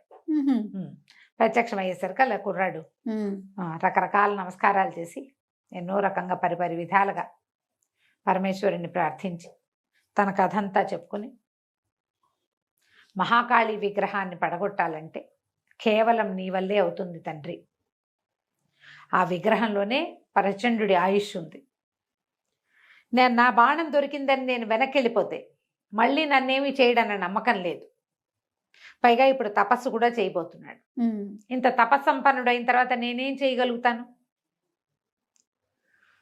అప్పుడు ఆయన ఆలోచించి సరే అని చెప్పి ఒక చిన్న శక్తిని నువ్వు కోరుకున్నప్పుడు నీకు దీనికోసమే ఉపయోగపడుతుంది, వెనక్కి వెళ్ళిపో, నువ్వు నన్ను ప్రార్థించి నువ్వు అంబిక విగ్రహాన్ని పడగొట్టచ్చు ఓకే అని చెప్పి ఒప్పుకున్నాడు. ఆ శక్తితోటి మళ్ళీ సూరసేనుడు ఈ అజేయుడు ఇద్దరు బయలుదేరి వచ్చారు. బయలుదేరి ఇక్కడికి వచ్చేసరికల్లా ఆయన ఇచ్చాడు కదా, అప్పుడు ప్రార్థన చేసుకుని తన కత్తికి రుద్రశక్తిని ఆవాహన చేసుకుని ఆ శక్తితోటి అంబిక విగ్రహాన్ని కొట్టబోయేసరికల్లా మళ్ళీ అమ్మవారి ప్రత్యక్షమైంది. ఇప్పుడు ఏం చెప్పిందో మనం వచ్చే భాగంలో తెలుసుకుందాం. తప్పకుండా అండి. ఎన్ని ట్విస్టులు. ఇంచుమించు అలాగే అనుకో, ఒక రవ్వ పెద్దది వస్తుంది కానీ. ఓకే. అయితే కిందటి భాగంలో మనం పరమేశ్వరుడు ఒక శక్తిని ఇచ్చాడు కుర్రవాడికి. అయితే ఈ శక్తిని ఇచ్చాడని చెప్పే కానీ దానికి చిన్న అమెండ్మెంట్. ఆయన ఏం చెప్పాడంటే ఇతనికి అజేయుడికి, నేను ఆ విగ్రహాన్ని పడదోయలేను, నేను చేయకూడదు, నువ్వు ఒక పని చెయ్యొచ్చు, ఆమెకి ఇష్టమైన బలి సమర్పణ చెయ్యి. మహాకాళి బలికి లొంగుతుంది, ఒప్పుకుంటుంది. నువ్వు బలి సమర్పణ చేసి అప్పుడు నీ దగ్గర భైరవ ప్రసాదితమైన త్రిశూలం ఉంది కదా, శూలం ఉంది భైరవుడిది, ఆ శూలంతో ఆమె వక్షస్థలాన్ని కనుక కొట్టేవంటే, విగ్రహం తలకు వక్షస్థలాన్ని కొడితే నువ్వు ప్రచండు హృదయం అతని ఆయుష్ పేటికని నువ్వు పట్టుకోగలుగుతావు. అంటే ఇప్పుడు అమ్మవారికి ఏమి ఇష్టం, ఏం సమర్పణ చేయమంటావు అని అడిగాడు అజయుడు. అప్పుడు ఇతను ఏం చెప్పాడంటే, దేవి విగ్రహం ఉన్న చోట దాని వెనకాలగా ఒక పాతాళ బిలం ఉంది, ఆ లోపలికి వెళ్ళిపోతే ఆ లోపల కింద నుంచి రకరకాల గదులు పైకి ఉంటాయి అనుసంధానం చేసి, అది నీటిలో జలరాక్షసుడు ఒకడున్నాడు. వాడి పచ్చని రక్తం వాడికి, జలరాక్షసుడు, ఎన్నో చేతులు ఉంటాయి వాడికి. ఆ రాక్షస రక్తాన్ని గనక అమ్మవారికి సమర్పించావంటే ఆమె నిన్నేమందు, నువ్వు విగ్రహం పగలగొట్టచ్చు అని చెప్పాడు. వీళ్ళిద్దరూ ఇక్కడికి వచ్చారు. అమ్మవారి ప్రత్యక్షం అయింది అన్నా కదా, దానికి ముందు జరిగింది అనమాట. ఇతను ఏం చేశాడు, అమ్మవారి ఆ సన్నిధిలోకి ప్రవేశించి సూరసేనుడిని అక్కడే ఉంచి, నువ్వు నేను వచ్చేదాకా ఇక్కడ సిద్ధంగా ఉండమని ఆ జలరాక్షసుడి కోసం ఆ పాతాళ బిలం లోపలికి వెళ్ళాడు. పెద్ద చెరువు ఉంది అక్కడ. చెరువు నిండా ఏవో అల్లిబిల్లిగా అల్లుకుపోయిన ఆకులు అవి ఇవి ఉన్నాయి. రాక్షసుడు ఎక్కడా కనపడలేదు. చూడగా ఒక శిలలాగా, ఒక సుద్దలా కనపడుతోంది. దాని చుట్టూతో అన్ని ఆకులు అలమలు ఉన్నాయి. ఇతను ఏం చేశాడంటే త్రిశూలపు కొసతోటి దాన్ని కదిపాడు. కదిపేసరికల్లా ఎగిరి పైకి వచ్చింది. అది దాని నిండా చేతులే, అన్ని చేతులు ఉన్నాయి దానికి. ఒక పెద్ద ముద్ద లాంటిది అనమాట. ఒక రకంగా ఆక్టోపస్లు అవి ఉంటాయి కదా, అలాంటిది. ఇక ఈ కుర్రవాడు దానికి అందకుండా అటు ఇటు పరుగులు పెడుతూ మధ్య మధ్యలో ఈ ఉన్న మెళ్ళో ఉన్న పూసల దండ ఒకటి ఉంది కదా, హారం, దాన్ని ముట్టుకుంటే అదృశ్యం అయిపోతుంది, కనపడకుండా ఉంటాడు కదా. ఆ రాక్షసుడిని కవ్విస్తూ పైదాకా తీసుకొచ్చేసాడు. తీసుకొచ్చాక సూరసేనుడు కూడా అక్కడే ఉన్నాడు కదా. సూరసేనుడు తన ఖడ్గం తీసి అతను ఇతను ఇద్దరు కలిసి చేతులన్నీ కోసేశారు, చేతులు కొట్టేశారు. కొట్టేసి ఆ జలరాక్షసుని శూలంతో ముందుకు జరుపుతూ అమ్మవారి సన్నిధిలో ఉన్న పెద్ద మందిరంలోకి తీసుకొచ్చేసారు. ఆవిడ ఎట్లా నిలబడి ఉంది. ఏం చేశారు, వాడి చేతుల నుంచి నెత్తురు కారిపోతుందట, మందిరం అంతా రక్తం మడుగులు కడుతోంది. అక్కడికి వచ్చాక భైరవ శూలాన్ని వెనక్కి తిప్పి దాన్ని కొట్టేశాడు. కొట్టేసరికి అది రక్తం ఇట్లా చిందిందట. చింది మొత్తం అంతా పడిపోయింది. ఇంకా ఆవిడేమందనమాట, ఆ నెత్తురంతా ఆమెకి. అప్పుడు ఇతను ఏం చేశాడు, ఆ శూలాన్ని ఇట్లా బారు చేసేసరికల్లా అమ్మవారి ప్రత్యక్షమైంది. ఆగ్నాయన, నువ్వు దేనికోసం ఈ ప్రయత్నం అంతా చేసి పరమేశ్వరుడి దగ్గరికి వెళ్ళి వీడిని చంపి నన్ను నా దగ్గర తెచ్చావో ఆ ప్రయత్నం పోయింది. నువ్వు ఇక్కడికి వచ్చినట్టు వజ్రాల బాణం అపహరించబడింది అని తెలిసిపోయింది ప్రచండుడికి. తెలిసి వాడు వచ్చేసి నా వక్షస్థలంలో దాచిపెట్టిన వాడి ఆయుష్పేటికి తీసుకెళ్ళిపోయాడు. ఓహో, అది నా దగ్గర లేదు. ఇప్పుడు నువ్వు కొడితే ఒట్టి విగ్రహాన్ని కొడతావు, నీ పని అవ్వదు అనేసరికల్లా అమ్మని అడిగాడు. ఎట్లా, నేనేం చేయను, ఈ ప్రయత్నం అంతా వృధానేనా అమ్మ అన్నాడు. వృధా ప్రయత్నమే జరిగింది, కానీ నీకు ఒకటి చెప్పగలుగుతా. ఈ గంధమాదన పర్వతం దగ్గరున్న అగాధమైన సరస్సులో పగడాల పడవ ఒకటి ఉంది. ఓకే, తెలుసు మనకి. ఆ పగడాల పడవలో సింహాసనం ఒకటి ఉంది. బంగారు సింహాసనం ఉందని చెప్పాం కదా. సింహాసనంలో పెద్ద నీలమణి పొదిగి ఉంటుంది. ఆ నీలమణిని గనక అడిగితే భైరవుడు, ఈ ప్రచండుడు ఎక్కడున్నాడో చూపిస్తుంది. నీ ప్రయత్నం నువ్వు చేసుకోని అమ్మవారు మళ్ళీ వెళ్ళిపోయింది. ఇంత చేశాంగా, ఇన్ని ప్రయత్నాలు చేసి ఇంకా చేసేదేం లేదని మళ్ళీ వీళ్ళు ఇద్దరు పాదుకలు వేసుకుని పరిగెత్తుకుంటూ ఇక్కడికి వచ్చారు. ఇక్కడికి వచ్చేసరికల్లా పడవ లేదు, రాకుమార్తె విద్యాధరి లేదు, ఆ మెరుపు మాత్రం అక్కడ నుంచుని కనపడింది. గుర్రం ఆశ్చర్యపోయాడు. తను దిగేసరికల్లా మెరుపు ఆనందంతో సకిలిచ్చింది. తను అడిగాడు, ఏది అమ్మాయి, ఏది పగడాల పడవని సంరక్షించమని చెప్పే కదా నీకంటే, ఈశాన్యం వైపుకి చూపిస్తోంది అది. సరే, ఏం చేయాలి ఇప్పుడు? ఈశాన్యం వైపుకి వెళ్ళాలి. వెళ్ళాక ఏమవుతుందో తెలియదు, ఏం చెయ్యాలో అర్థం కాల. ఇంతలో ఏమైందట, ఒక ఆయన వస్తూ కనిపించాడు, ఒక ముని. ఇప్పటిదాకా ఎక్కడా మానవ మాత్రుల్ని చూడలేదు. తను అడిగాడు, మీరు ఎవరండి, ఇక్కడ ఎందుకున్నారు అని అడిగితే ఆయన ఏం చెప్పంటే, నేను సర్వాంతర్యామిని. సర్వాంతర్యామి అంటే ఎవరు? భగవంతుడు. ఆయన ఏం చెప్పాడంటే, నేనే సర్వాంతర్యామిని. నువ్వు ఊహించింది సార్ నిజమే, కానీ ఇంకా నాకు తెలియంది ఏదైనా ఉందేమోనని నేను తపస్సు చేసుకుంటూ ఉంటాను, తపస్సుకే వెళ్తున్నా. ఓకే అని చెప్పి ఇతను ఎక్కడున్నాడు, ఇక ఈశాన్యంగా ప్రయాణిస్తే దావానలం అనే ఒక నగరం ఉంది. ఆ నగరంలో ఉన్నాడు ప్రచండుడు. నువ్వు అక్కడికి వెళ్తే అతన్ని పట్టుకోగలుగుతావు. ఈ అమ్మాయిని కూడా, విద్యాధరిని కూడా వాడే తీసుకుపోయాడు అని చెప్పి ఒక విల్లుని ఇది చేసి ఇచ్చాడట ఆయన. గాల్లోంచి తీసాడు ఈ విల్లు ఇచ్చి, ఇది అద్భుతమైన విల్లు, ఈ విల్లుతోటి నువ్వు ఈ వజ్రాల బాణాన్ని ప్రయోగిస్తే ప్రచండుణ్ణి అవలీలగా చంపేయగలుగుతావు. ఓకే, వెతుక్కో నీ దారిని నువ్వు అని చెప్పాడు. చెప్పేసరికల్లా ఈ దావానాల నగరంలో అమ్మాయి ఉంది. ఏం చేస్తాడు, మళ్ళీ వెళ్ళాల్సిందేగా. సరే, వీళ్ళిద్దరూ మెరుపు మీద ఎక్కి పాదుకలు మెరుపు కాళ్ళకి తొడిగారట. మెరుపుకి ఇట్లా రికాబులు ఉంటాయి కదా, ఈ పాదుకలు దానికి దగ్గరికి పెట్టి చేశారనమాట. చేశారకల్లా మెరుపు గాల్లోకి ఎగిరింది. ఈశాన్య దిక్కునున్న ఆ దావానాల నగరం దాకా వెళ్ళిపోయారు. ఓకే, ఇప్పుడు ఈ అమ్మాయిని వెతకాలి. ఆ దావానాల నగరం దాని ప్రత్యేకత ఏంటి, దాని దగ్గరికి వెళ్తే మంటలు వస్తాయి. మొత్తం నగరం 4 వైపులా మంటలు వస్తున్నాయి. ఎట్లా దిగాలి నగరంలోకి అర్థం కావటంలా. అవును, చూస్తున్నాడు, ఏం చేయాలో తెలియలేదు. ఇంతలో అతనికి ఏం కనిపించింది, ఓ 2 పక్షుల జంట ఎగురుతూ దావానాల నగరంలోకి దిగుతుంది. ఇదేమిటి, ఇవి ఎట్లా దిగుతున్నాయి, అవి ఎట్లా దిగుతున్నాయో అర్థం కాల. తీరా ఏం చేశాడు, పైకి ఈ పాదుకలతోటి పైకి వెళ్ళి చూస్తే దావానాల నగరం మధ్యలోంచి దిగితే ఏమవ్వదు, దానికి 4 పక్కల మంటలు వస్తాయి. ఓహో. సరే ఇతను పాదుకలు వేసుకుని ఆ నగరం మధ్యలోకి ఎంటర్ అయ్యాడు. ఆ శూలం అతని దగ్గరే ఉంది. లోపలికి ఎంటర్ అయ్యి కిందకి వెళ్ళాడు. వెళ్తే ఈ అమ్మాయిని ఒక చోట బంధించారు. ఆ బంధించిన చోటికి అదృశ్య రూపంలో ఇతని మెడలో ఒక మణిమాల ఉంది కదా, ఆ మణిమాలని ముట్టుకుంటే అదృశ్యుడు అయిపోతాడు. అదృశ్య రూపంలో నగరం అంతా వెతికి ఆ పిల్ల ఎక్కడ ఉందో అమ్మాయిని పట్టుకున్నాడు. ఆ విద్యాధరిని వివాహం చేసుకోవాలని చూస్తున్నాడు అనమాట. ఇతను ఏం జరిగింది, ఎప్పుడైతే ఈ ప్రచండు పైనుంచి వచ్చేసి ఇప్పుడు బ్రహ్మ తపస్సు మానేసి మహాకాళి దగ్గరికి వచ్చి తన హృదయాన్ని తన తాలూకు ఆయుష్ పేటికని తీసేసుకుని వెనక్కి తిరిగి వస్తుంటే అతనికి ఈ పగడాల పడవలో ఉన్న విద్యాధరి కనపడి అతను కిందకి దిగొచ్చి ఎవరు ఏమిటి అని కనుక్కుని ఆ అమ్మాయితో సహా పగడాల పడవను పట్టుకెళ్ళిపోయాడు. పగడాల పడవ అత్యంత శక్తివంతమైంది. ఆ పడవలో ఎవడు అధిరోహిస్తే వాడి మాట వింటుంది. దానికి రెక్కలు కూడా ఉన్నాయి, ఆకాశ గమనం కూడా తెలుసు దానికి. ఓహో. సరే ఇప్పుడు ఇంతకీ పడవ ఎక్కడుంది అని కనుక్కున్నాడు. పడవ ఒక చోట ఉంది చెప్పింది. ఆ పడవ దగ్గరికి వెళ్తేనే వీళ్ళకి ప్రచండు ఎక్కడ కూర్చున్నాడో తెలుస్తుంది. సరే ఈ అమ్మాయిని కూడా అదృశ్య రూపంలో, అమ్మాయి అదృశ్యం అయిపోవటం వచ్చు కదా, తీసుకెళ్ళిపోయాడు.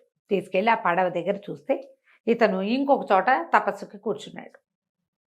సరే ఏం చేశాడు, సూరసేనుడిని అక్కడికి తీసుకొచ్చి ఈ పడవని విద్యాధరిని ఆయన అతనికి అప్పచెప్పి నువ్వు వీళ్ళని రక్షించు, ఇక్కడే ఉండు, ఈ భైరవ శూలను నీ దగ్గర ఉంచుకో, నాకు వజ్రాల బాణము ఆయన ఇచ్చిన రత్నాల విల్లు 2 సరిపోతాయి అతన్ని చంపడానికని అతన్ని చంపడానికి వెళ్ళాడు. ఇక ఎంతమంది ఎదురుపడ్డారో, ఎంతమంది రాక్షసులనో చంపాడు దారిలో అతను. అయితే ఇక్కడ ఇంత కథ నడుస్తుండగా ఏమైందట, వీళ్ళ వజ్రాల దేవి వీళ్ళ సొంత రాజ్యం ఉంది కదా, రాజ్యంలో రాకుమారుడు లేడు, వజ్రాల బాణం లేదు. ఈ 2 తెలుసుకుని ప్రచారం జరిగిపోయి 4 రాజ్యాల వాళ్ళు 3 రాజ్యాల వాళ్ళు వీళ్ళ మీద పడ్డారు. దండెత్తుకొచ్చారు. ఎత్తుకు రావడానికి దాని మీదకి వెళ్ళిపోయారు ఇంకా ఊరు మీదకి. వీళ్ళు ఇంతకుముందు ఏం చేశారు, ఈ రాజకుమారుడిని అనిలాదేవి ఉంది కదా, తన కూతురు 16 ఏళ్ళదే ఆ ఆడపిల్ల ఉంది కదా, ఆ అమ్మాయికి ఒక పెళ్లి సంబంధం కుదుర్చుకున్నారు. వాళ్ళేమో కొంచెం దూరంగా ఉంటారు, చుట్టుపక్కల ఓ పక్కన ఉన్న రాజ్యాల వాళ్ళంతా వీళ్ళ మీద విరుచుపడ్డారు. రాకుమారుడు లేకపోయినా రాకుమార్తె చక్కగా ప్రచండంగా వేసుకుని ఆయుధాలు అవి ధరించి బ్రహ్మాండంగా యుద్ధం చేసిందట. మగపిల్లాడు లేని లోటు తీర్చింది. 2 రోజులు 3 రోజులు యుద్ధం జరిగాక రాజుగారికి దెబ్బలు తగిలినాయి. రాజుగారిని సంరక్షించడానికి తీసుకెళ్తే మర్నాడు రాకుమార్తెను అపహరించారు. రాజ్యాన్ని స్వాధీనం చేస్తారా, అమ్మాయిని చంపేయమన్నారా, వీళ్ళకి తెలియటల్లా ఏం చేయాలో. రాకుమారుడా లేడు, సూరసేనుడు లేడు, కొంత మటుకు చేయగలుగుతారు. సరే ఈ లోపల ఏమైంది, అంచెటపాల మీద వాళ్ళకు ఉత్తరం రాశారు. పెళ్లి వాళ్ళకి విజయవర్మ అతని పేరు, కౌశాంబి నగరానికి చెందిన వినయవర్మ కుమారుడు విజయవర్మతో ఈ పిల్లకి పెళ్లి సంబంధం మాట్లాడుకుని పెట్టుకున్నారు. వాళ్ళు వస్తున్నారు సహాయానికి. ఇక్కడ జరుగుతోందనమాట ఇది. ఈ లోపల మన అజయుడు ఏం చేశాడో ప్రచండు దగ్గరికి వెళ్ళిపోయాడు. ఎన్ని రకాల మందినో పంపించాడు, దయ్యాలు, పిశాచాలు, భూతాలు, రాక్షసులు. ఎవరు వచ్చినా ఈ వజ్రాల బాణం వేస్తే ఎవరైనా బూడిద కుప్పల్లాగా మారిపోవటమే. ఆ బాణం మళ్ళీ వచ్చేస్తుంది వెనక్కి. మొత్తం అంతా బూడిద కుప్పలు అయిపోయాక ఇతను కూడా ప్రచండు కూడా వచ్చాడు. వచ్చి ఏమన్నాడు, నువ్వు డొక్కలో కొట్టావు, కాలు మీద కొట్టావు, అయినా నేను నిన్ను సహించాను.